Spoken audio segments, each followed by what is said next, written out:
Good day everyone, I'm Rosemary Lagrimas, 25 years old from Barangay Macagtas, Catarman, Northern Samar. Currently, I'm taking up Bachelor of Arts in Sociology. My hobbies and interests include cooking, listening to music, and spending time with my family.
Planting herbs and plants like lemongrass, oregano, and others in our backyard.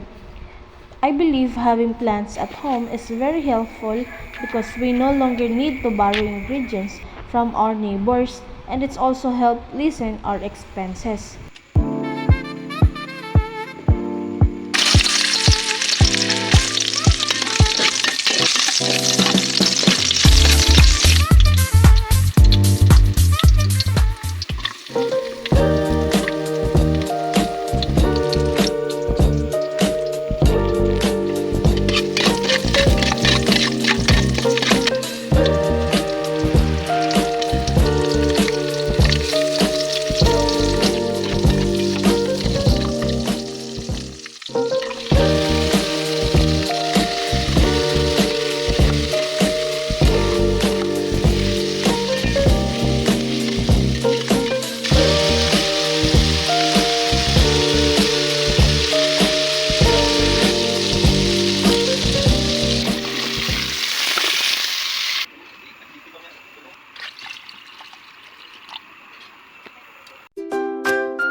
I especially enjoy adding lemongrass to tinola because it gives a delicious aroma and flavor to the food.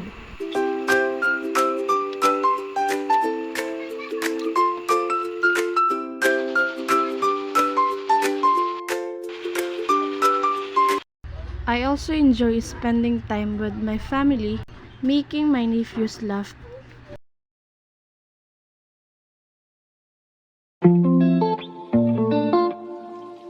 And also going on nature trips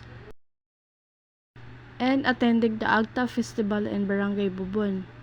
Aside from that, I also like joining barangay assemblies because I want to stay informed about community activities and issues in our area.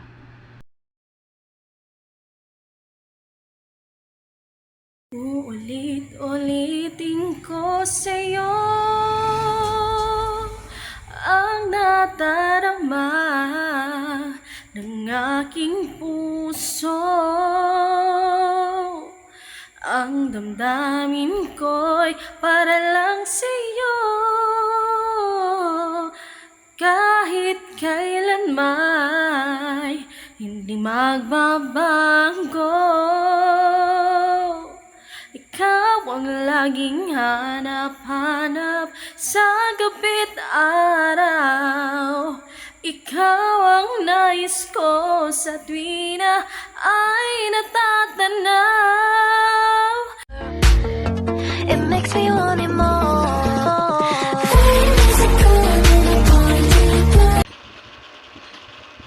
One of my strengths is that I am approachable and easy to ask for help. Whether it is material, things, advice, or support.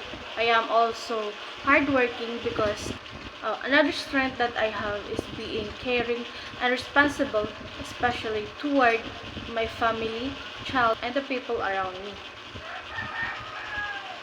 One of my weaknesses is that I easily get hurt emotionally, especially when I see my mother being looked down on by some people because of her educational background.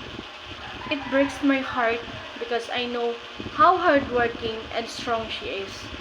Sometimes, these situations affect my emotions and confidence.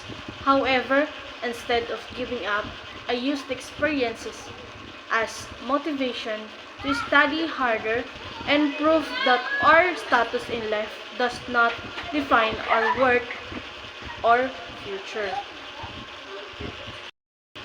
For my short-term goals within 2 to 3 years, I want to successfully finish my studies, pass all my subjects. For my long-term goals within 5 to 10 years, I want to have a stable job, become financially stable, and provide a better future for my family and child. I also want to achieve success in life and support my family in every way I can.